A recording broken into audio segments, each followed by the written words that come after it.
in there moving this bowl out, and then you're holding your breath, and you're locked up, and then I'm turning beet red, and he's like, breathe, you're gonna pass out. Yeah.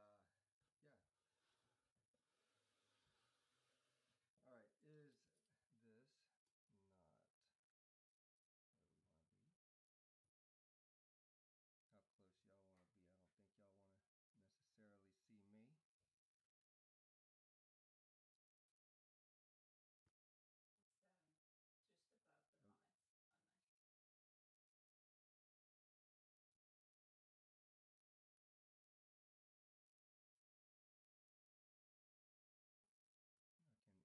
on my. I can even lean it in more. Y'all just, we can try different things at different times. How's that? That's a pretty up close. Yep. Good. You could center it just a little bit more.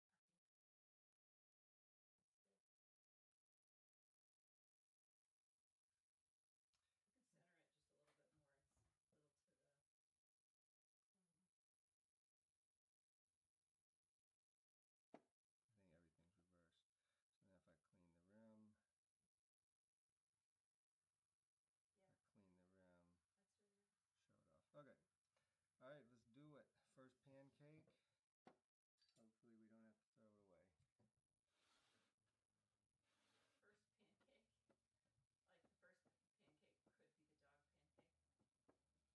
First pancake. Like the first pancake could be the dog pancake. That's right. First one is always has the right to be a mulligan. That's golfer terms. Pancake is chef terms.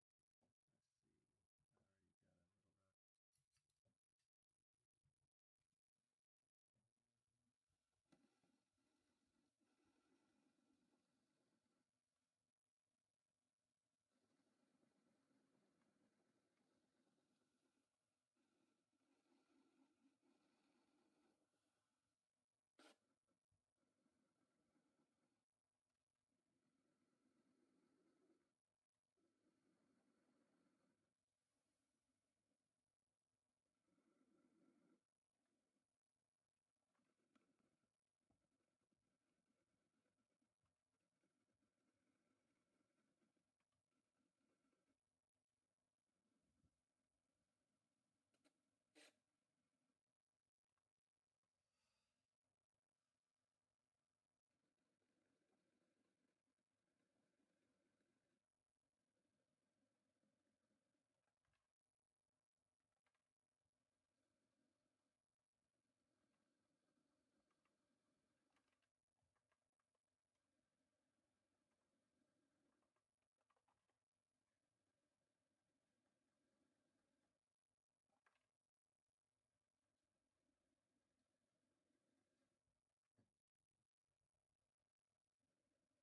check the meter and just, can you see anything coming off the meters?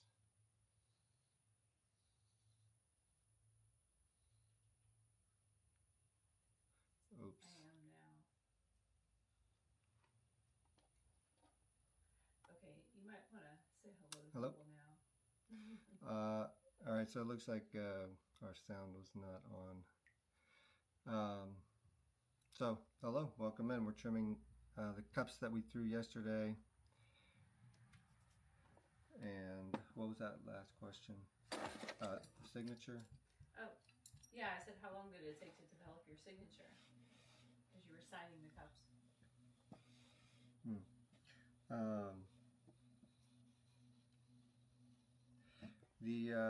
The KJO I created when I began making these cups.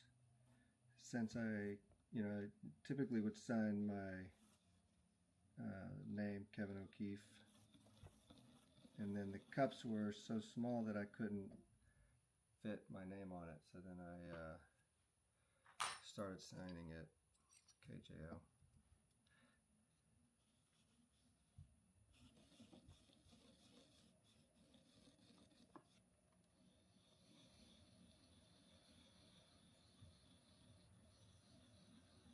Nice. I think it looks good. I think maybe another day we can try to do the camera angle from the other side. What other side?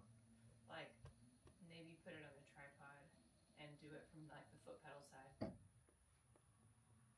Oh, what's for just the vantage point? Yeah.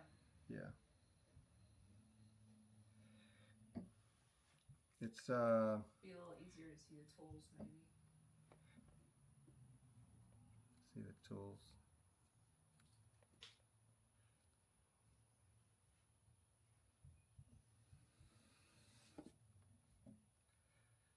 Yeah, right now we have one camera, and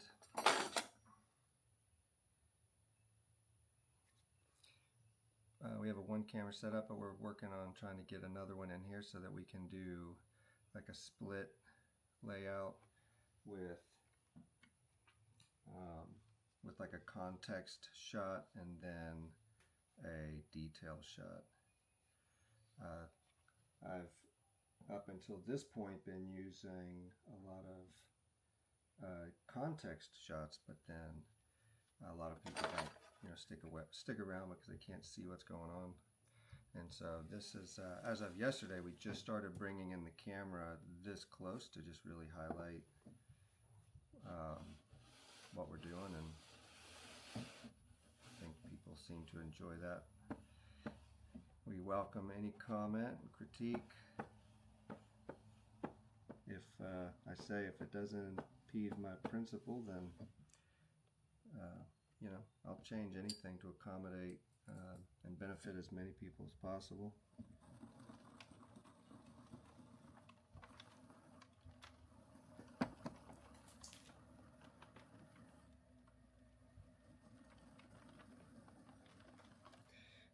If you want to see the tool work, I can probably kick the camera, right to this side, or even rotate my chair to kind of put me on this edge. So if that's something that y'all want, just let me know.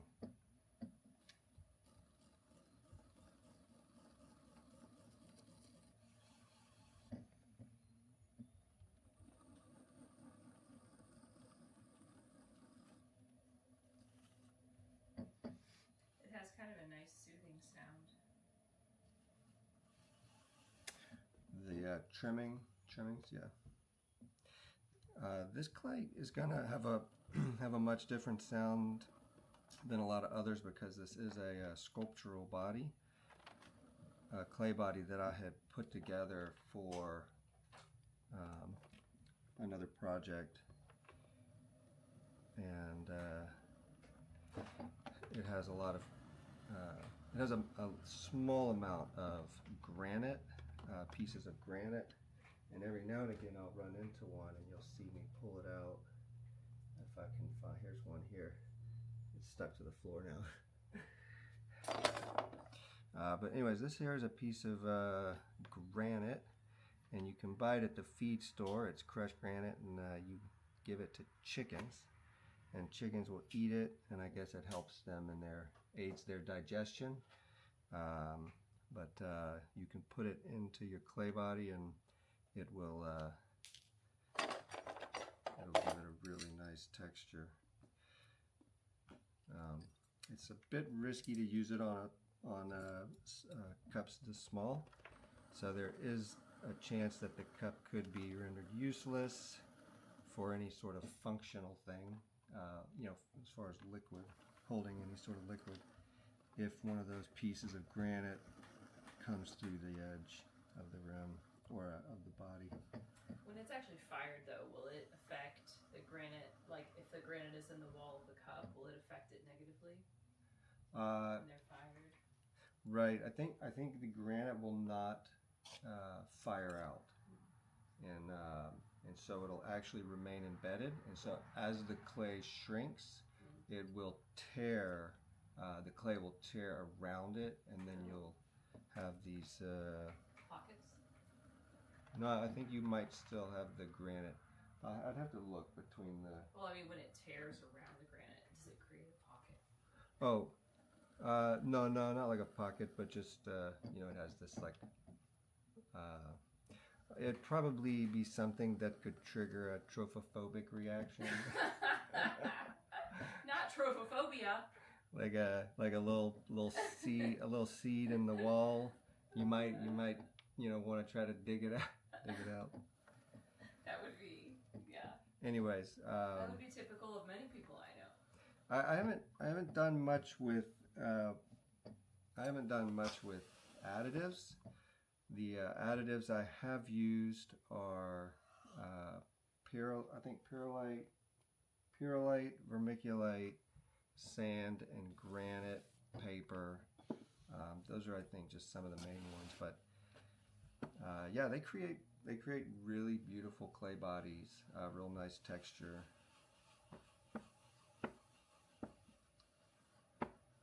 And I'm just doing a few cups out of this just to give some variation, because every step of the process that you can vary, you can create more uniqueness. So why do dental tools work so well with clay?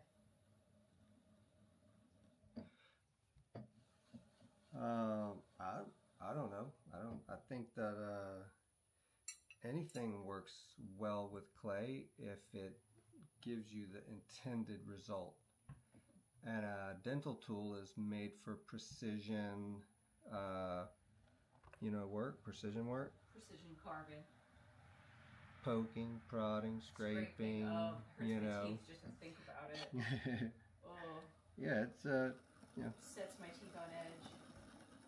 Sorry if I set anyone else's teeth on edge.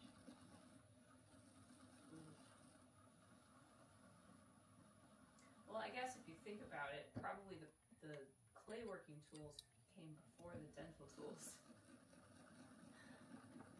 That is a very very keen observation. Yeah, that's fun. All right, I feel like I'm really starting to slow down. I need to pick it back up. I'm still learning how to walk and talk. All right, so here's one. So I could take this and I could try to pick this out. Wow. Oh, like that. Wow. And then I'll just throw it on the ground. I'll throw that out. And then you just take a small piece of clay, dip it in some water, and then you can just start packing it in. Clay is very forgiving. Just look at that, just like that. Make it wow. Make it however you want.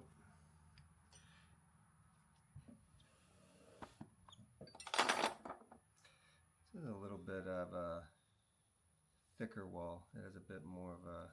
I see that even from here. Yeah. And this clay is going to probably continue to yield those type of results since it is softer. I'm kind of running it through the pug mill a bit softer, and so it doesn't have the strength of a clay body that's like set up or even dried up some. And that's why I left the clay out on the table right there, so I can see if I can get it to be a little stronger. And maybe tomorrow we'll try to make, you know, something other than cups. We've been steadily putting out a few of these every day till we get into the swing of streaming and kind of find our space, develop our space here. All right, so this one is just a real classic shape, almost like a little bell curve going on. I think I might highlight that and follow the curve of the foot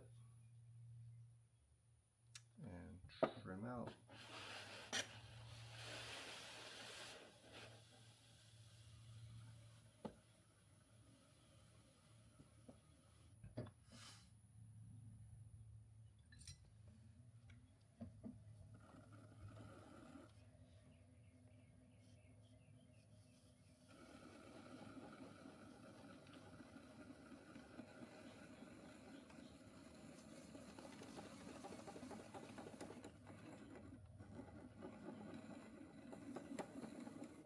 So you can hear them.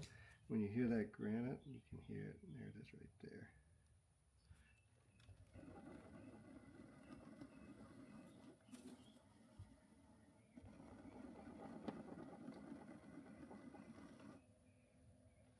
See, I could leave this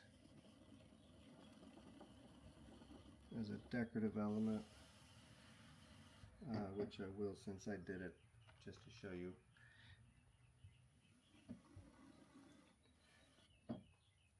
But from here you can trim any of this out, shape it,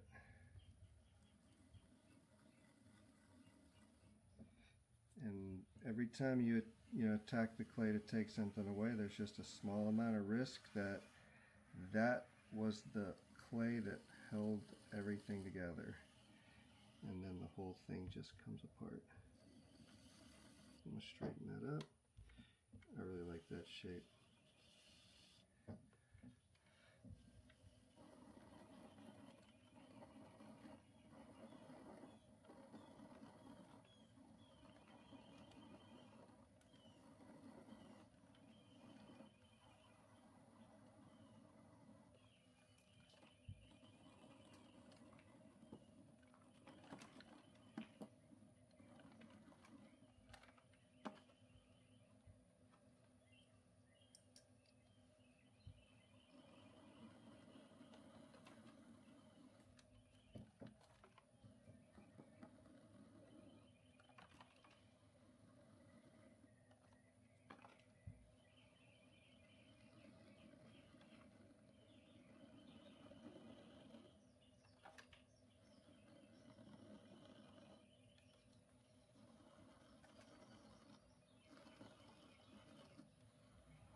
other one had some weight to it, but this one here is completely opposite. It is very thin all the way through, has a very light and airy balance. I don't know if you can hear the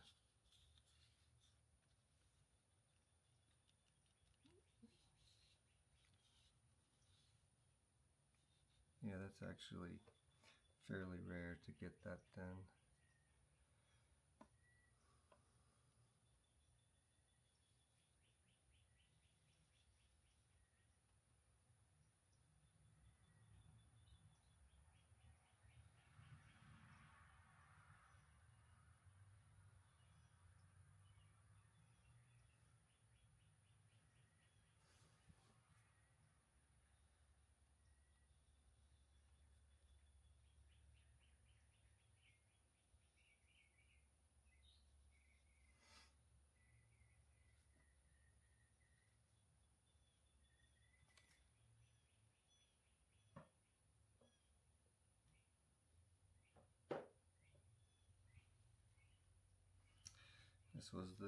This was one of our cups that just went left on us. We kept pushing it. We were able to get some sort of resemblance of a cup with some really intense twerking?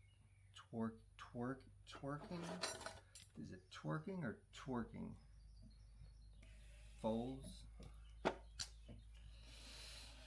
I'm gonna get myself in trouble.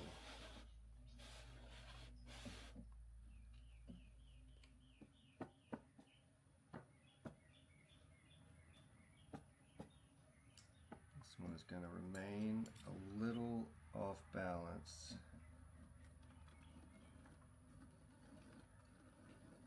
But we'll try to put as much support to the outside of the foot. That way we can maximize stability.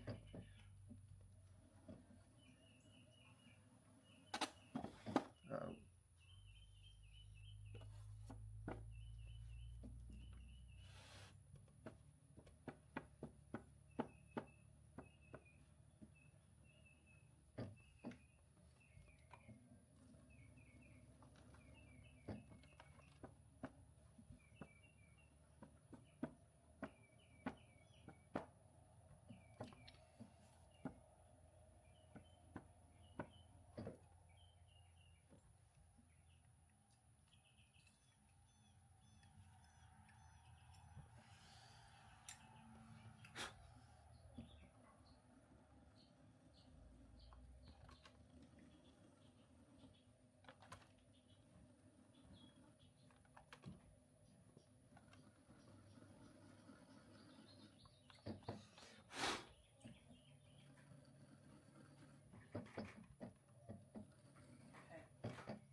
I'm going to work on your email signature. Cool.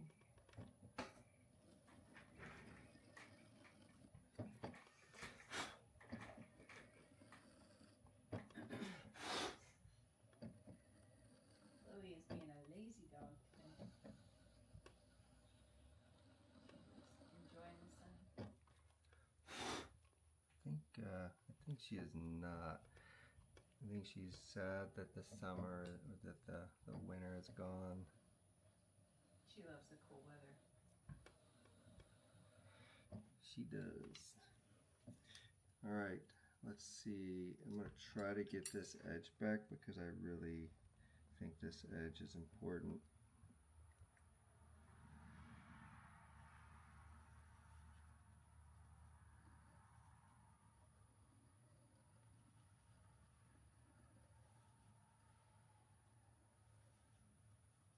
Important to the look or important to the... Yeah. Yeah, like it was a big fold that fell down around the foot, and because the clay was so wet, it had like squished some of, you know, the slip into the crack as it folded, and that kind of like coated it in rather than having like a sharp fold. And so I'm going to try to just put that hard edge back in it.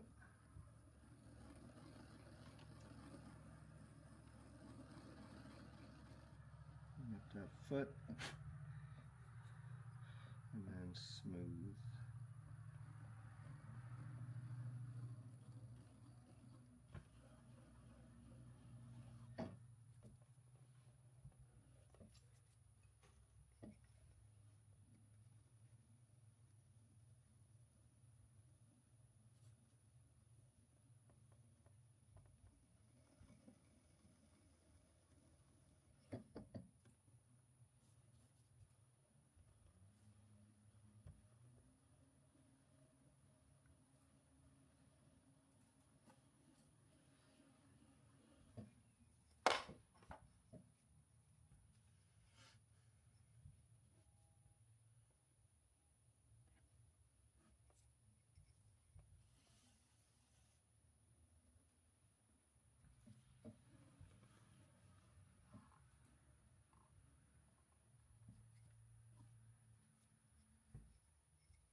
Put the reading glasses on. Be serious.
That one really came out to be a stunner.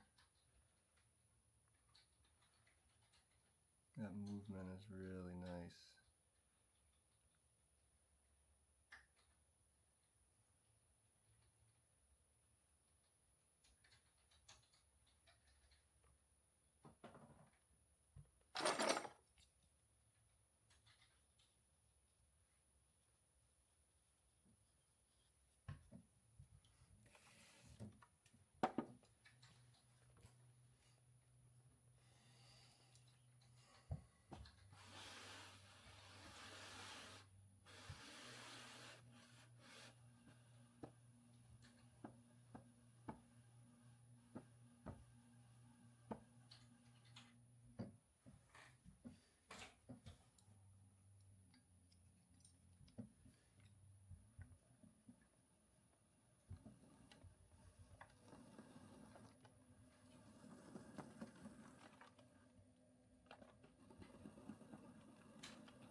That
one is too wet still.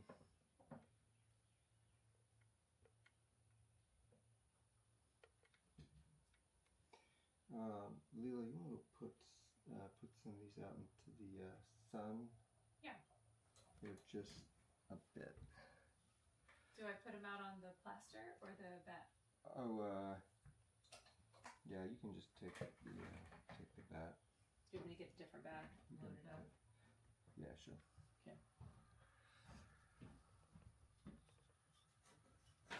All right, this one I'm gonna try to leave all the way down to the foot, since I made the entire piece very out of center, and so I'm gonna trim the try to get as much out of the foot as I can.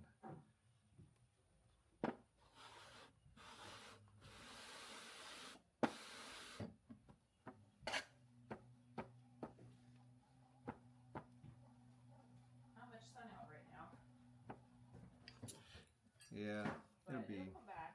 Yeah, it'll be fun. Which pieces? The ones you haven't trimmed yet, or the Yeah.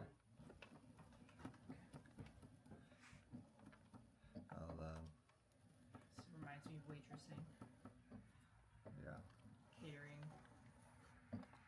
Don't drop the cups. Okay. It'd be a shorter live stream.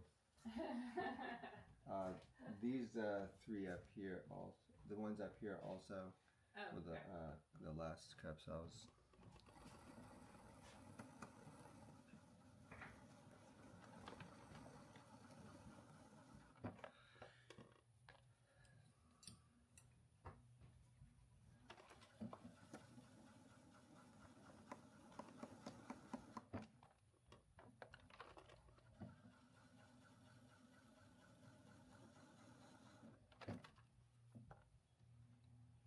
Do you want them also to be upside down? Actually, right side up. All of them, or just the small ones? All of them. Okay. Yeah, thank you. It's the rim that needs to be particular. The foot makes it easier if it's, a certain hydration, but the rim is functional because it's what causes the piece to stick to the bat.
edges for dogs. I think clay is definitely high on the list.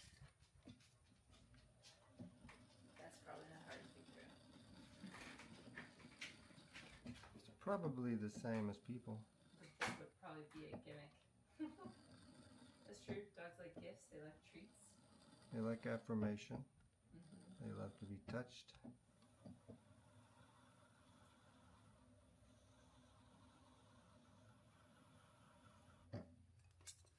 All right, I like that.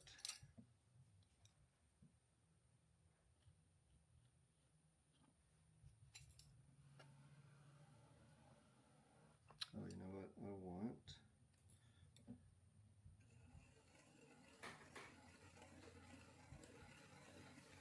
I want an edge on the lip.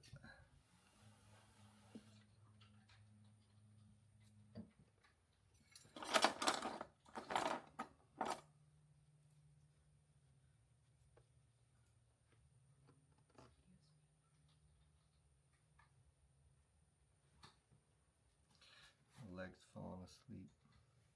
Oh yeah.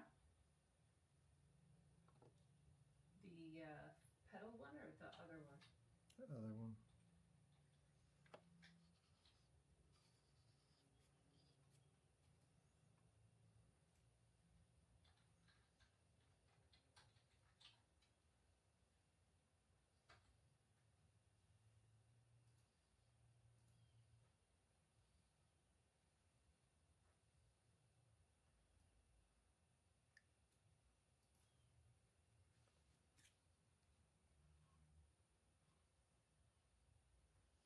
All right, go ahead and trim this up.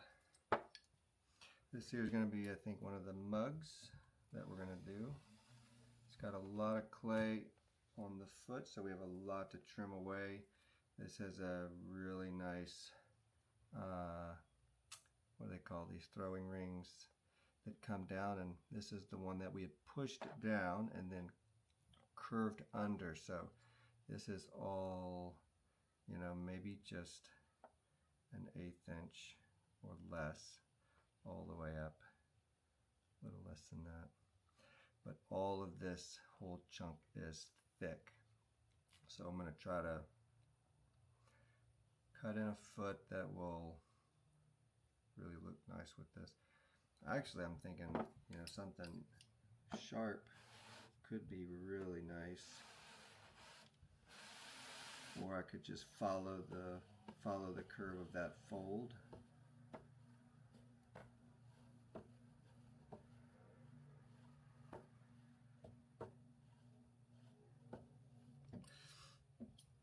We'll see.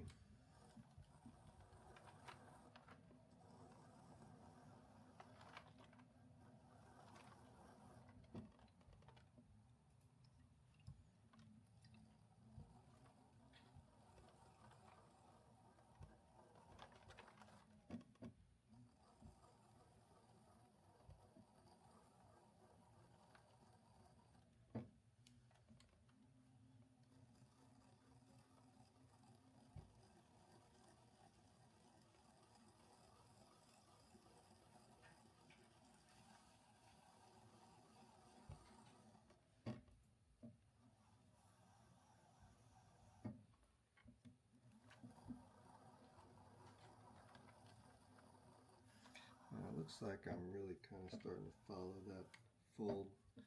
I like it. I think it's going to be good.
All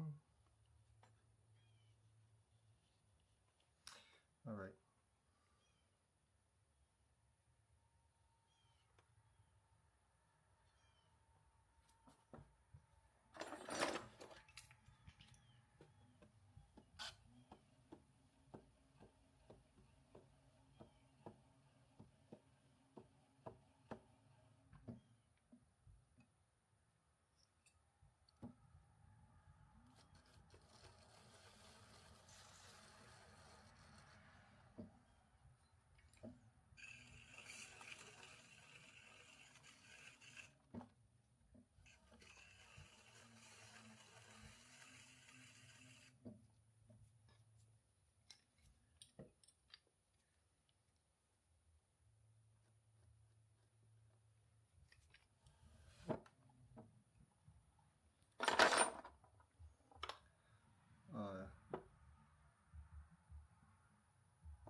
Whatever. Roll with it. Roll with it.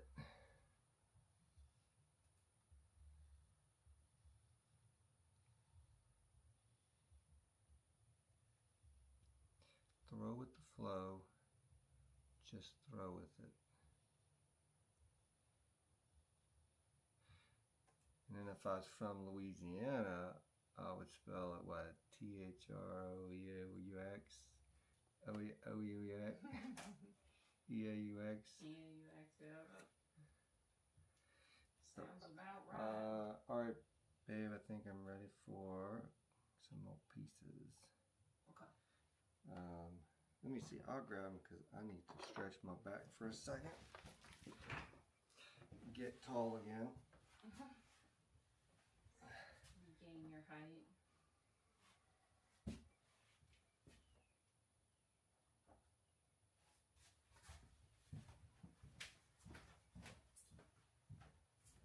What a day.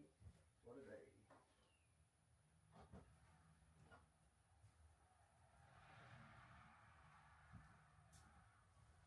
You notice any difference in those so far?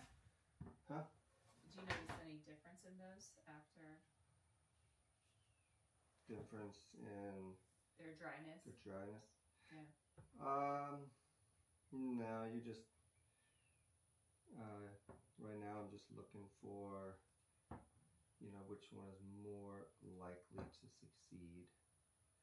And then I'll put the other ones back out there. I'm going to put the handles out there because we can get maybe the handles on if they dry out quick enough by the time we're done.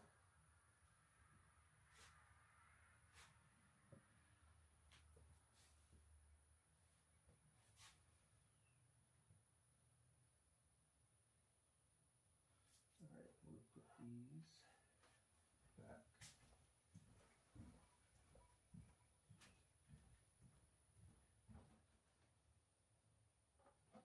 And then it's so easy to forget about them, and then you remember and you come back and they're bone dry.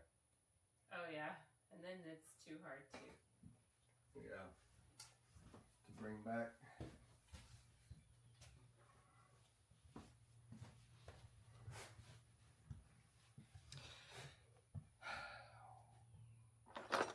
Go ahead and just let's go ahead and do another cup.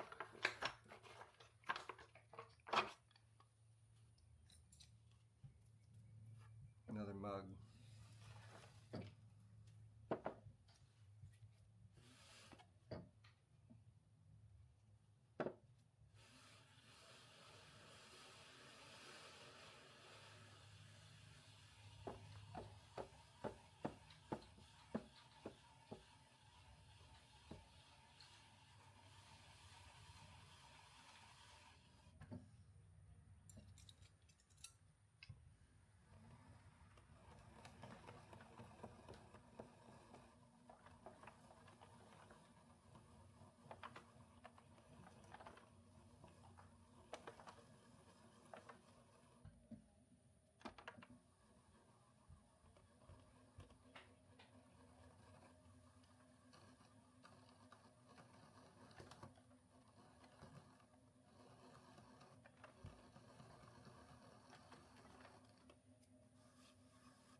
All right, I have a base done, so we can look at that together later.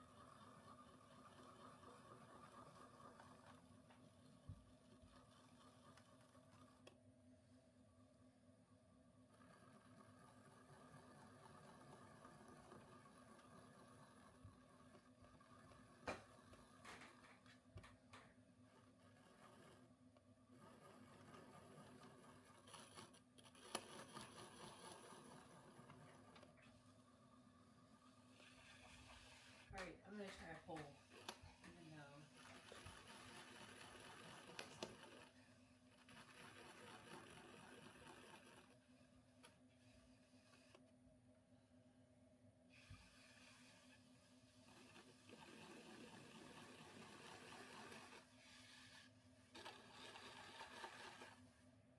I don't know what I want to do with this.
Okay, I see how to make a poll. We could ask people, do you prefer a chunky foot or a trim foot? What could we ask people? Maybe something from your topics board here. Why don't you ask them? Is there anything that you want to know from everybody else? Right, that's what a poll is it gives like general information. So you could say, is there anything that you want to, is there anything that you want to know from everybody else? Like who else thinks this pottery has much to be determined? Who's Leaves much to be desired? Leaves much to be desired.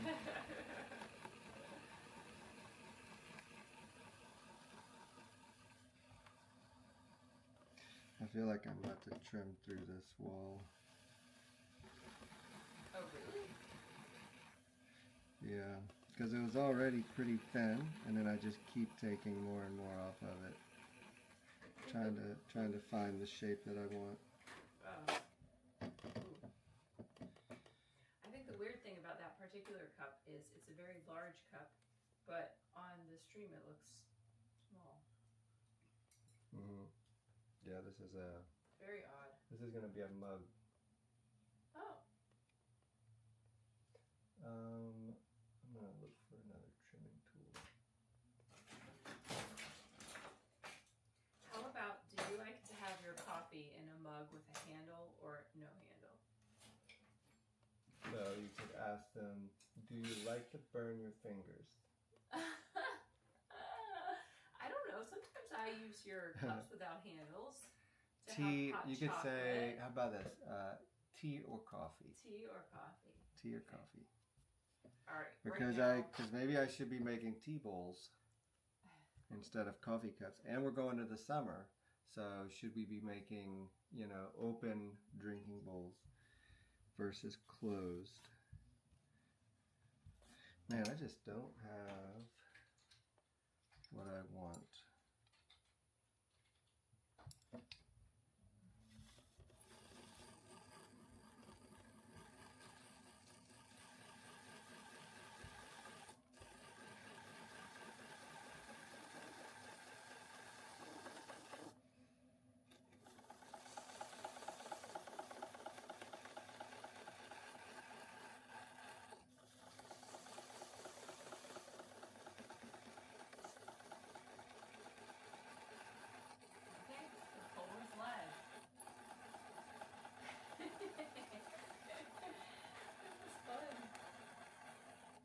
Man, y'all just woke Leela up.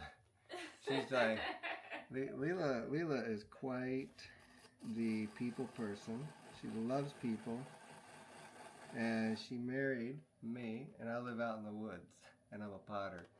And so yesterday, when she moderated her first live stream, she lit up. And she's like, "Oh, this is fun." Yeah. So she is looking forward to meeting and chatting up with any of you that wish to talk to her. She is quite the butterfly. Yeah, because y'all, we had 73,000 people like stop by our stream, and it's like, how would you like to open your house to 73,000 people? Yeah, we were. That would be like a We were stadium. not ready for that. A big stadium. It'd be throwing a Super Bowl party, right? Like Super Bowl halftime. Whoa. With pottery. What happened to that was cup? close. Oh man. That was close. Look how thin we. Look how thin. See, I told you it was so thin. Oh and my gosh. It's still. It is so thin. We'll bring it back. Bring it back. It didn't crack. Nice. Ain't nothing wrong with a wobble. Yeah, but I do defend my position that, like, if I have a nice hot chocolate in a cup without a handle, I enjoy it because it keeps my hands warm, and I do like warm hands. That's true. And, you know, we have a lot more control over temperature now that we have water pots that you can just design the precise. temperature. Yeah. We could say this cup is optimized for 160 degrees. This cup is optimized for so keep your hands warm for 2 minutes. This cup is so thin, it would just sear your hand. Oh, really? If you tried to pick something up with this. It needs a handle. And we haven't really got into ceramics and temperature because I do know that clay fired to different temperatures and maturities is going to have a different heat, a different effect of the heat off the liquid. And so if you take note, you can, you know, if you're a coffee or tea drinker and you have a handmade ceramic vessel, or maybe any ceramic vessel, pour it with your hot beverage, and the beverage is going to be really hot for a little while. But once it cools, once the temperature balances between the liquid and the cup, after that you're microwaving it every few minutes because the cup itself sucks the heat out of the drink. And you can microwave it or heat it up, but the cup will get hotter and hotter and hotter, but the beverage rarely will exceed that. I think I experienced that last week. Last week? Because I kept heating up my coffee and it only stayed warm 30 seconds at a time. Alright, I don't know about this cup. I don't know what I did with it. It's got a real, I don't even see this, like almost like a S curve here, and then another S curve here. Actually, it needs to go back to. Oh wow, it's actually the same curve. I didn't even recognize that, but this curve follows this curve. I could go ahead and put that curve into the foot, and I think that's going to make it, that would make it look a lot better. You see how it's fat curve, and then it sweeps up and then jumps out. Oh yeah. This one goes fat curve, sweeps out, jumps out. So it's got that same So look. you might put that in the foot. So over here, I would have to, I don't know, maybe reverse it. I think I see it. Alright, we'll be quick with it. So you have to see it before you sculpt it? You have to kind of get an idea of the parameter, because if you're like, I'm calipering it with my fingers, so you have to know that you're not going to trim through the wall or the foot. you know, that it can handle that type of work.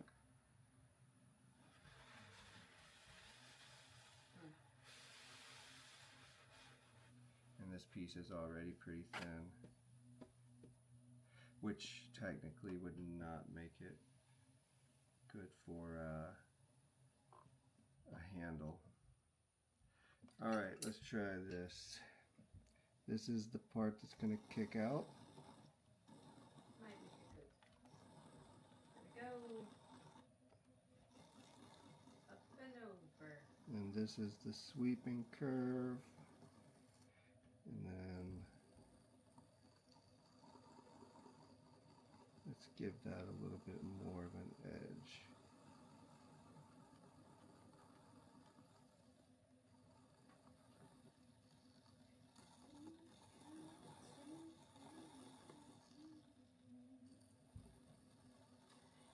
You know,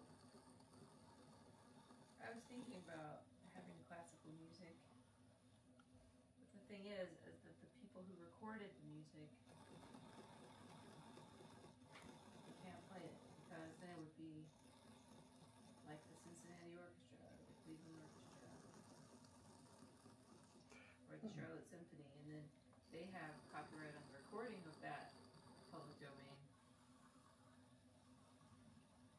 So if we wanted to play classical music, we would have to learn to play the classical music and then record it ourselves. Right. Oh, I see it. Or pay someone else to do their art. I see it, babe. I see that S curve happening, or whatever kind of curve it is. I see a curve happening. I really think I'm about to trim through this.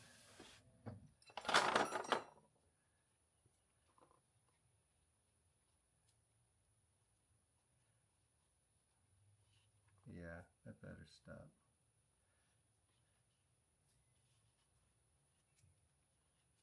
I feel like I need to make it a little better.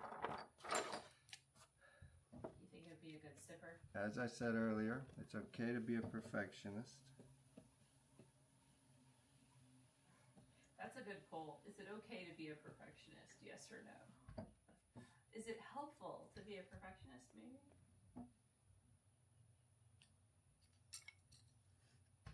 Alright, I need to finish this curve.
Alright, stop before we lose it.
Has anybody polled yet? No, I'm the only one, but it's coffee 100%. So there you go. You put coffee? What do you vote? Oh well, I definitely would put coffee, and I feel like you probably drink more tea than coffee, but maybe you like coffee more.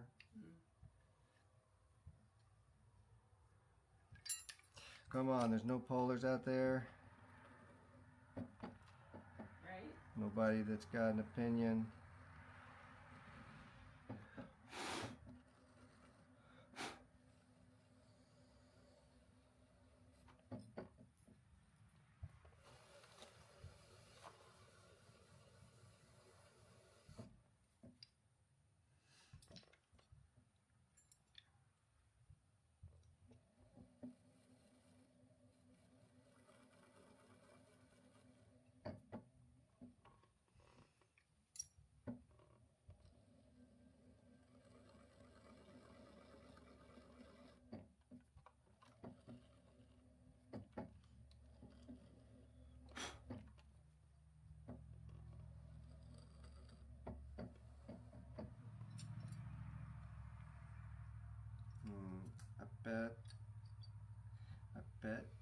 I bet we could come up with a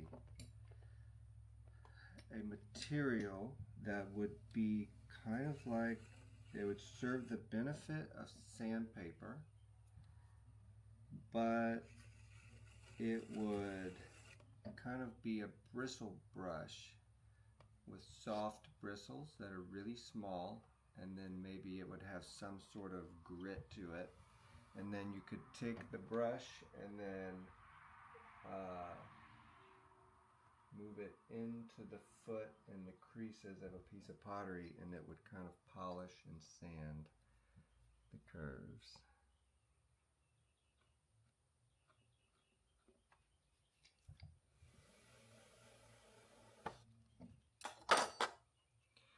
Here's a little quiet cup with a really beautiful little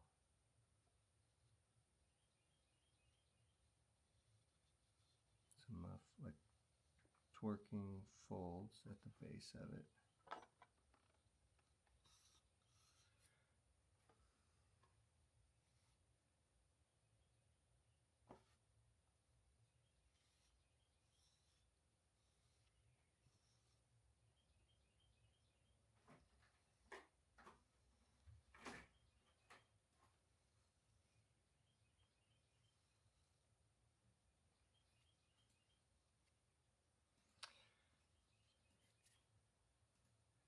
Alright, we're coming so close to the close of this. Leela, would you like to grab those other pieces that are outside and bring them in? We can see what's left. Yeah. Here's one of our square cups. You want me to leave the handles out here? They can come in if you think they're drying up. I'll let you check.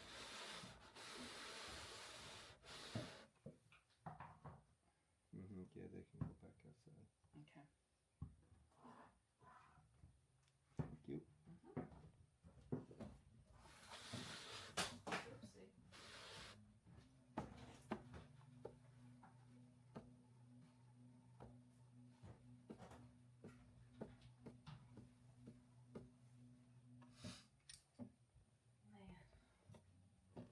Oopsie. I don't know what to do with this.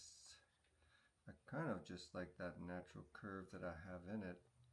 It's nothing too sharp or pretentious. Maybe I'll just roll that in and leave it. Oh, I think we got another vote. Coffee's down to 50%. Uh-oh. I know. Uh-oh. 2 votes. Did you vote for me or for you? No. I just voted for me. I just want to thank the person who voted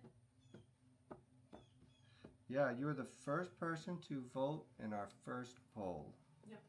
No. And they voted for tea. We have run a poll before, but no one's ever voted. So you are the first person to vote in our poll. So congratulations. Thank you. Feel free to comment so we know who you are, and tell us what is your favorite tea. I prefer rooibos myself. I'm a rooibos gal. Rooibos.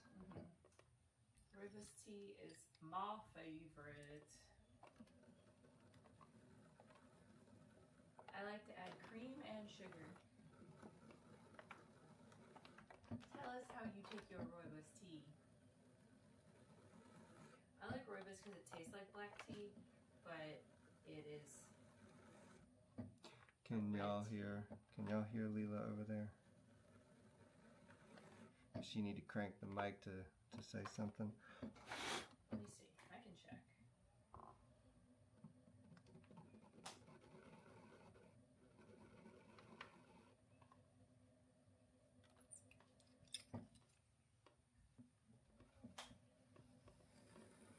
All right, I'll say it again. My favorite tea is rooibos. And then you've got to wait for the delay and then listen to yourself. Yeah. We would just like to thank you all for coming and enjoying what we do, or maybe you enjoy it, maybe you're here for other reasons. But anyways, we just would like to thank you for being here, and feel free to participate as much as you'd like. We're learning how to do all this, kind of like a walk and talk, work and talk type of a thing. And so we're just learning as we go. All right, let's do this.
That's interesting. Why did you four-poster it there?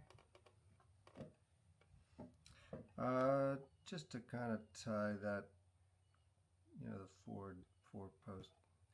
Well, this cup has the 4 knots. And so I felt like it would kind of give a nice. I hear that. Okay. All right. I want to leave the ones on the inside though.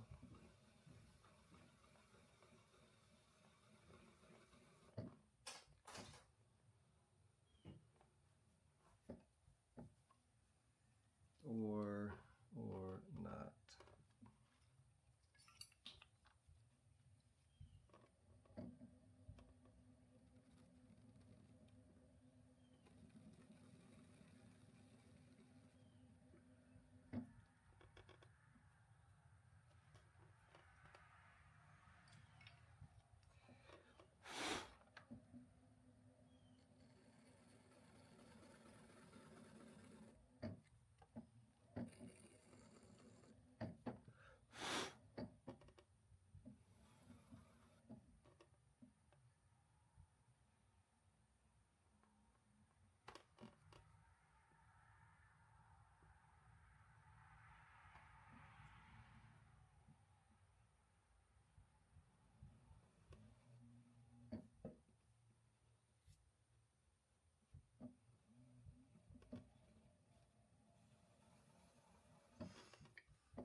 Subtle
Alright, one more cup, two more mugs or mug cups, and then we'll be done.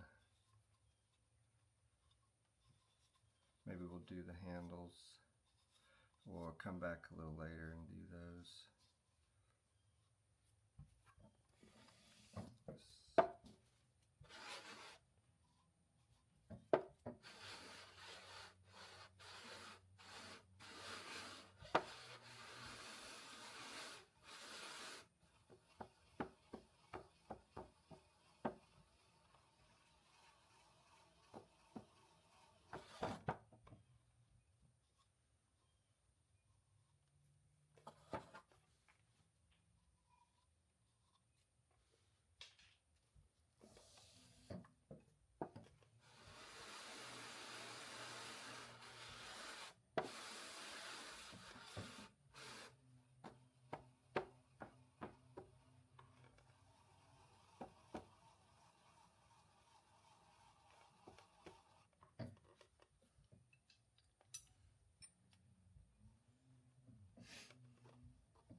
It's kind of funny, like what I've just done. Is you get to this place where all of a sudden you need to sign your name, and so you get the tool and you get everything ready, but there is this moment of just like what do I do? Like how do I do this? And it's like to transfer from like form and shape to I'm now gonna write a letter, like or just to do something that I've done. I'm gonna just sign my name. There's this moment of just bewilderment of like, all right, wait a minute, what am I doing? Wait, what? And then you just, you attack it, and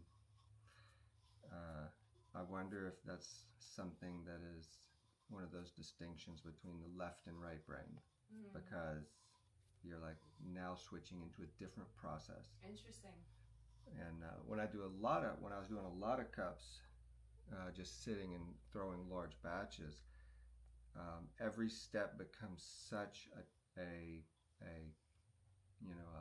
a big task that I would do everything in batches and like stages. And signing my name was one of the stages. So I would have all the cups finished and trimmed. Goodness. I'd have them finished and trimmed, and even this polishing the rim, right? Like I would do that step separate, and then I would just sit and clean every rim, and then I'd turn them over and sign every cup. And at one point, it took me like 2 hours to sign my name. Did your hand cramp? I think I did. I split it into 2 batches because it took that long. Yeah. Just signing the same thing over and over. That's like, I feel like I had done that before, but I can't remember what. Yeah.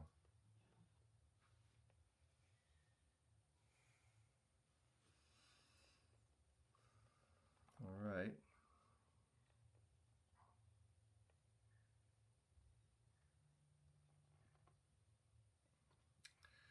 See all these little ridges and movements.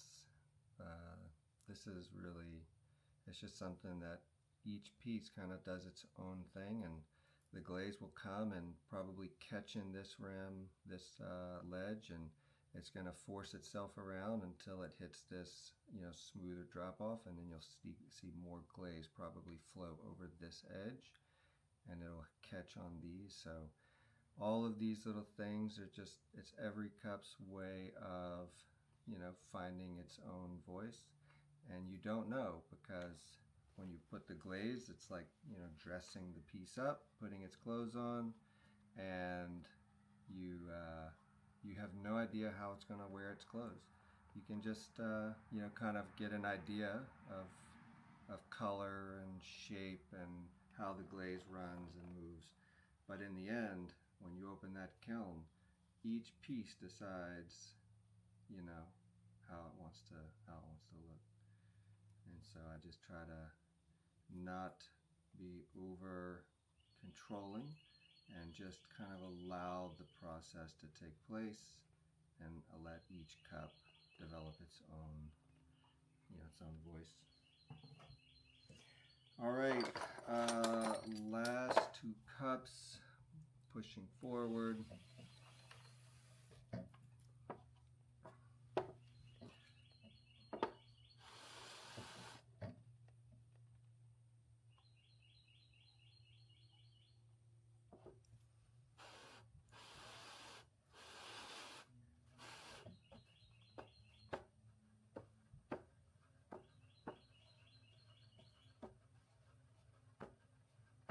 Going for a little standard look that I've developed with these sort of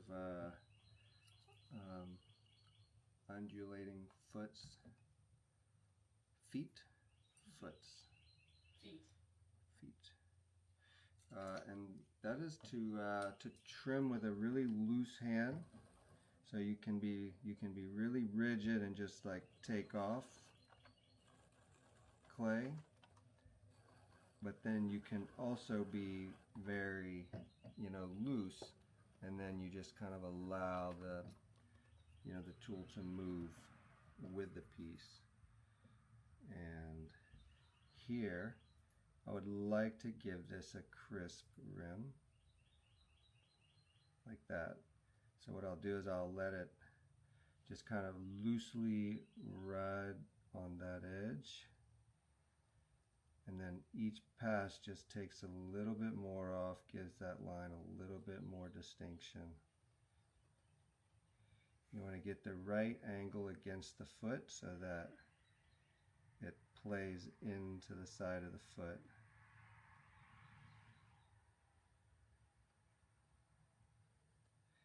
Alright, and so I'm going to do that with a little bit more control.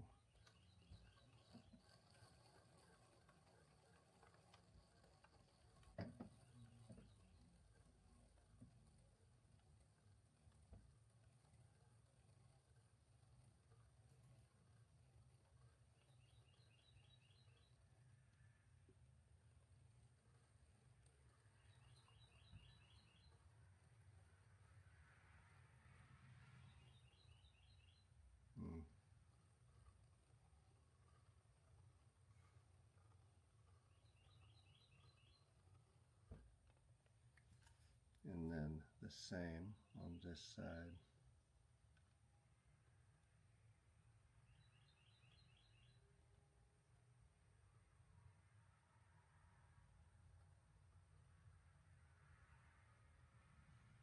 So right now what I'm doing with my tool is this move.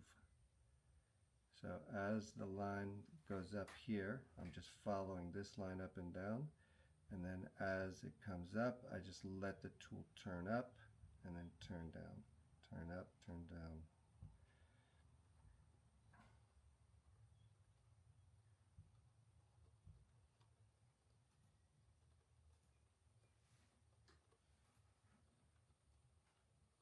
And all we're trying to do is just get real close.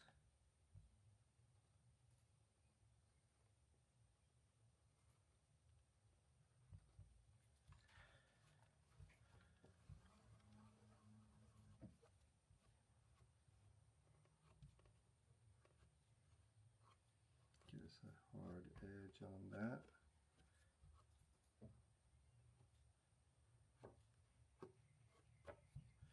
All right.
I forgot that we're maybe playing ball today.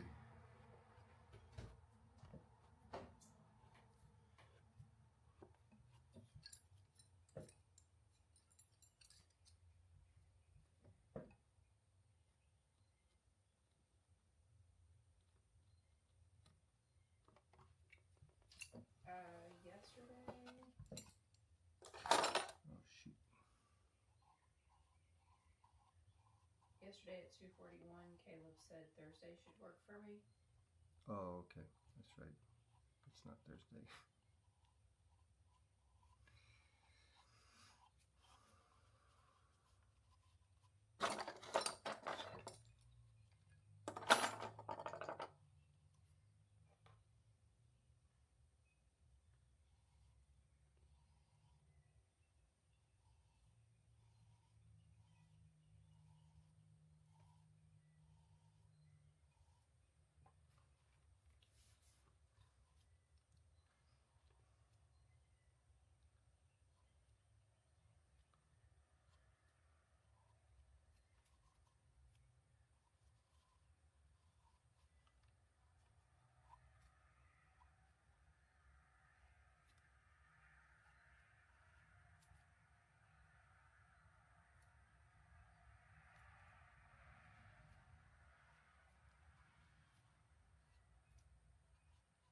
Oh. Actually, Mom said, I think I'm going to go exercise at the gym for a little while.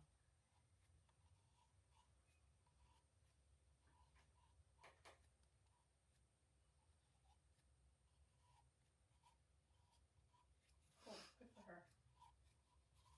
I'll give her a thumbs up. Okay.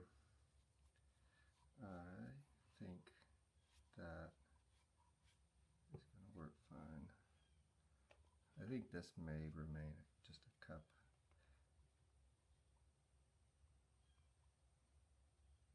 You think what? Maybe burn it. Maybe a cup. Maybe we'll put a handle on it. Alright, last piece. This one is definitely going to be a cup. And I'm going to be taking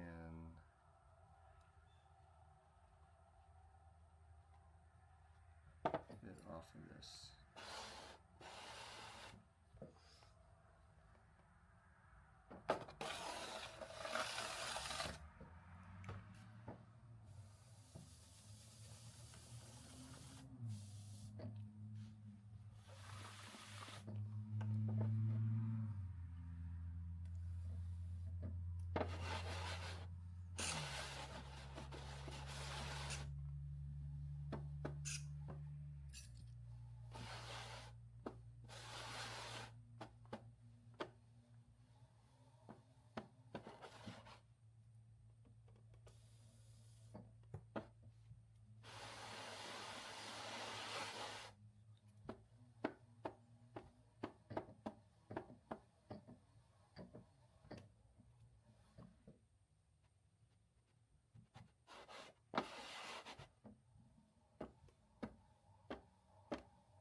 I'm ready to stretch my back out.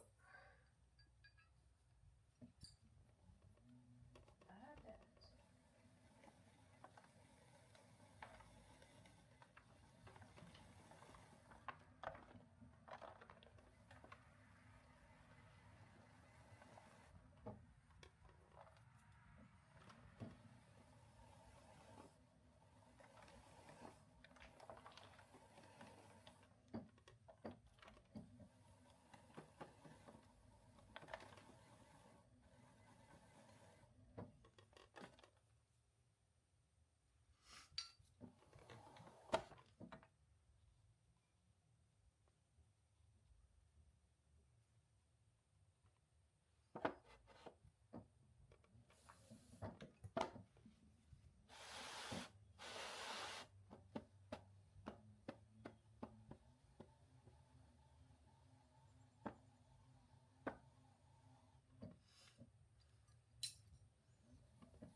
Well, can't say I trim the inside of cups often, but it's working on this one.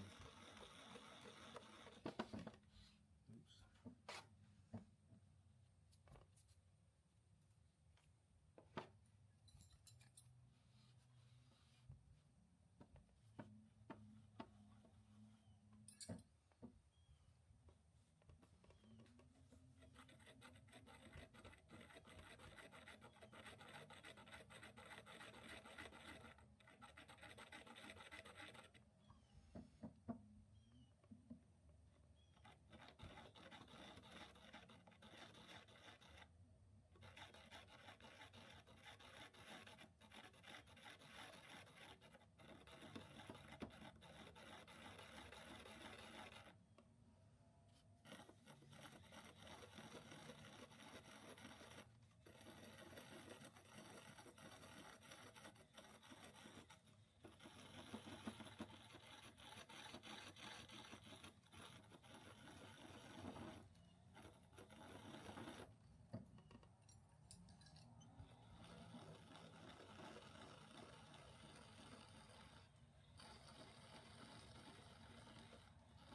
Well, this cup got considerably smaller, it feels like.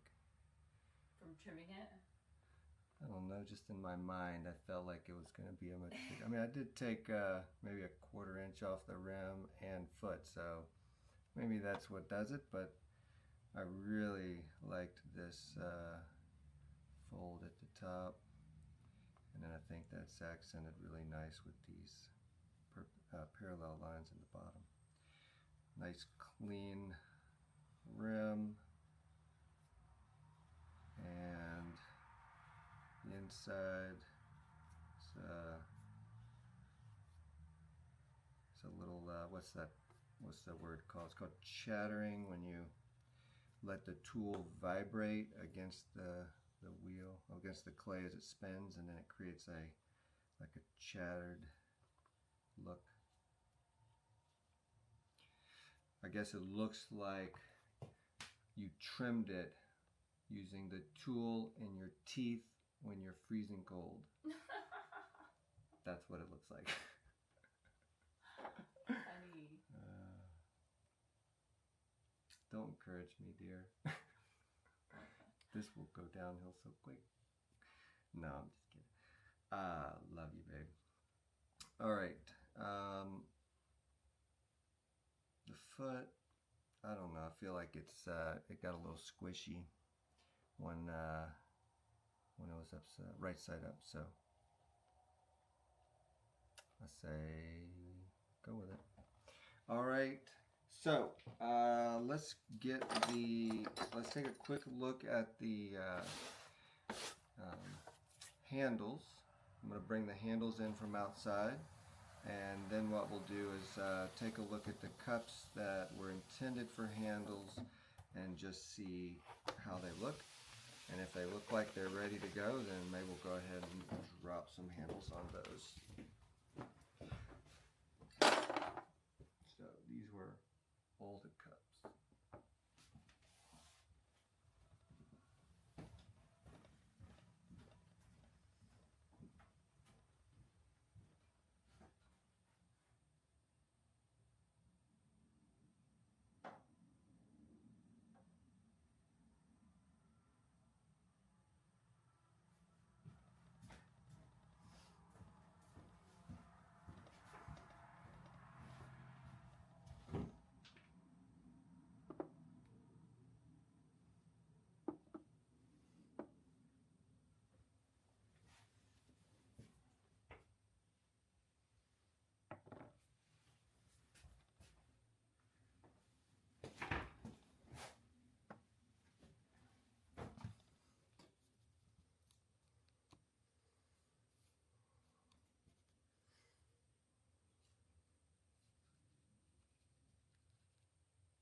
All right, so the handles are still a little soft, and so I think what we'll do is wait to put them on. But this one here is the handle that's, I think I wanted to go onto this cup, and I made it just a little bit more edgy, but you can see it's a little large, so let me make sure this is zooming proper.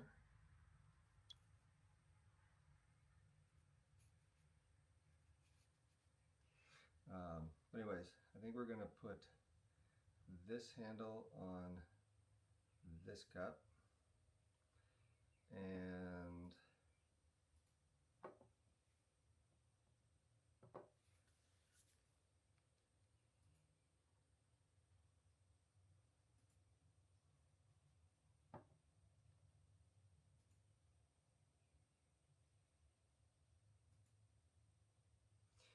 let's do this handle.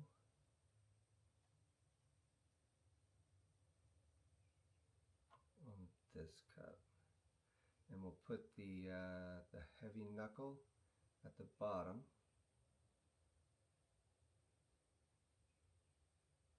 and sideways with it. I don't know, we'll fit this in there. And I think that we can get the inside of this ring to shape into that curve.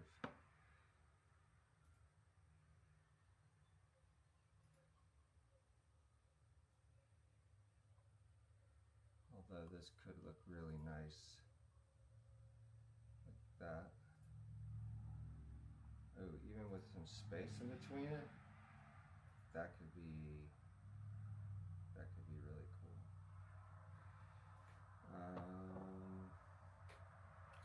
And I think we won't use these.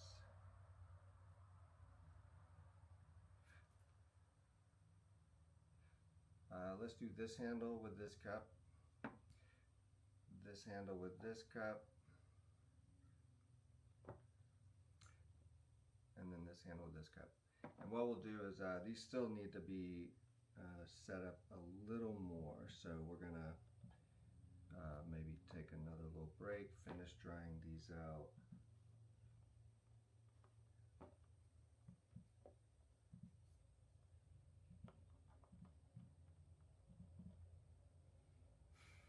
Kind of squaring that up a bit more.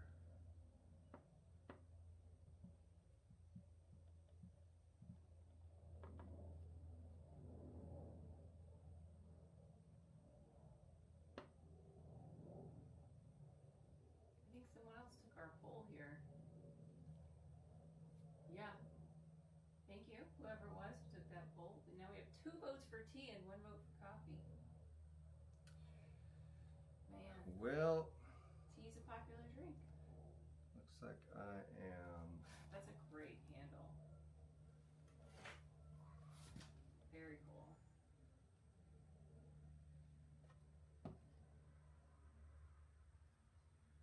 So we'll size it down just enough to let that dry and set up. And this one, I'm so amazed that they keep their shape so well.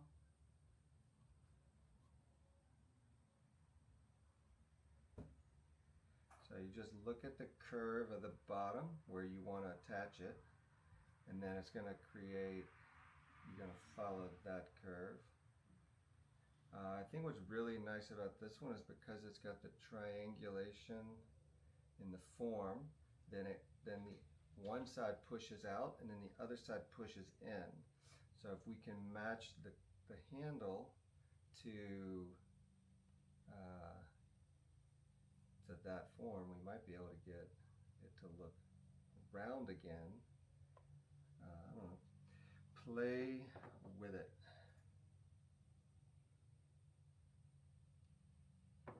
This might need to be a tighter curve. Find the biggest dimple. And then we're going to cut this off here for now, so that you can see how that might fit.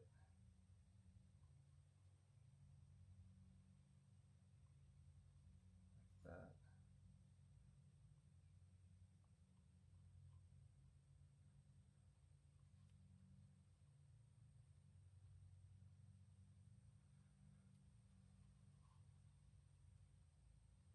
So you just kind of form it in, and then this part here is what you can maneuver to whatever size you want. And if we bring, I don't know, what do y'all think, 1 finger or 2 finger? If there's a 1 finger mug, we would bring this in smaller and then try to form it like that, because it's going to shrink a little bit. So as that shrinks down, it's going to be a single finger cup like that. If we wanted to make it a 2 finger vessel, then we could just bring this out a little bit more and give it enough room to fit 2. So what do y'all think? 1 finger cup or a 2 finger cup? Do you like it as is? Should we leave the tail on the inside? I've done crazy stuff like that. I used to get into some real conceptual cups back in the day, and I would send a handle up and then back through the cup of the wall, and it would have a tail sticking out of the wall if you were to follow this curve around, and it could like stick out like that. I've done that before. You know what, we could actually do it on this cup. So anyway, we will figure that out then, but we'll leave that like that to set up a little more. And then this one here, it's gonna have to be considerably smaller. And because this cup is so thin, we're gonna try to knock this down to like a really small single finger, because the weight of a handle can distort your wear if it's really thin. What am I doing? I think this is the one we were going to use. All right, let's just try it out first.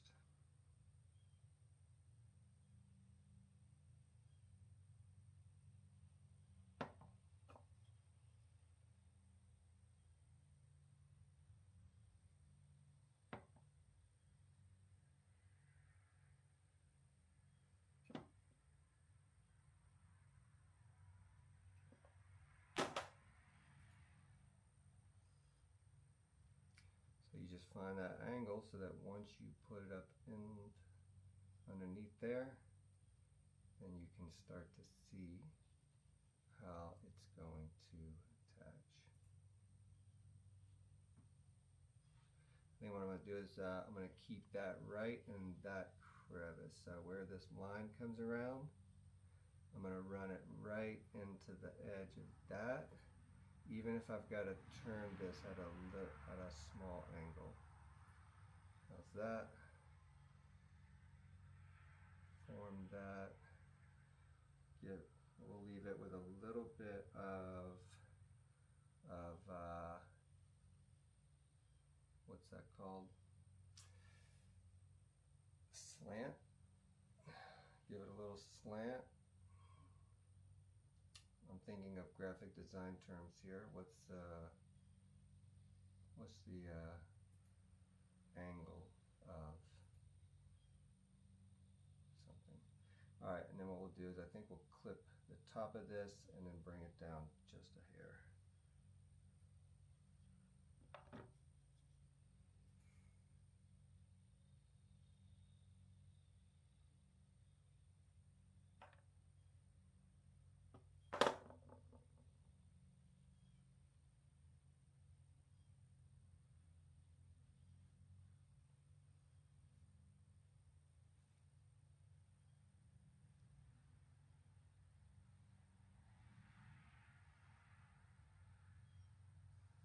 All right.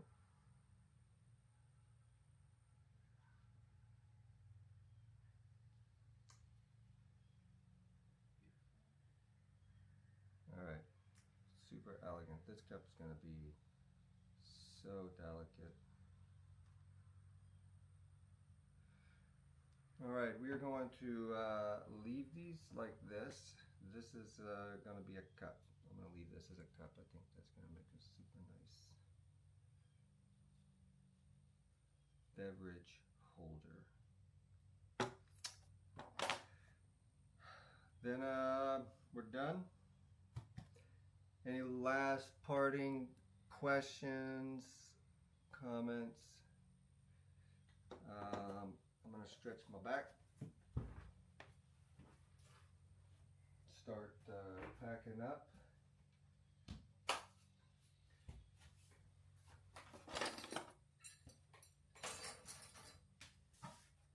We'll come back maybe in a little, just a chop up, just a quick stream, and put these handles on. That may also be tomorrow. We could also do that tomorrow.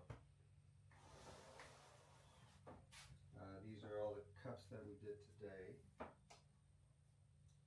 We'll do a quick last look.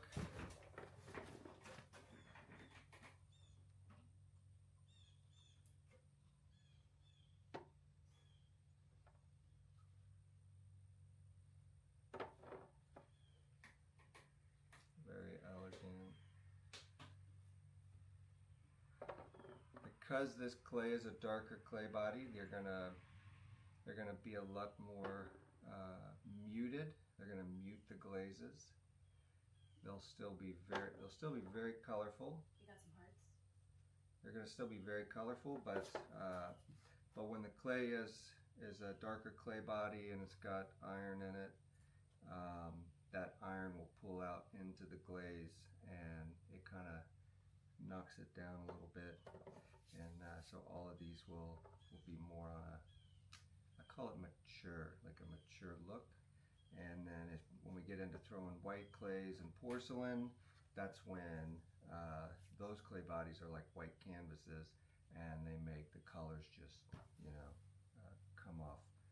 So we'll get into all that shortly, because we've got a couple hundred cups next door that we're planning on glazing up soon for an upcoming firing that we have not yet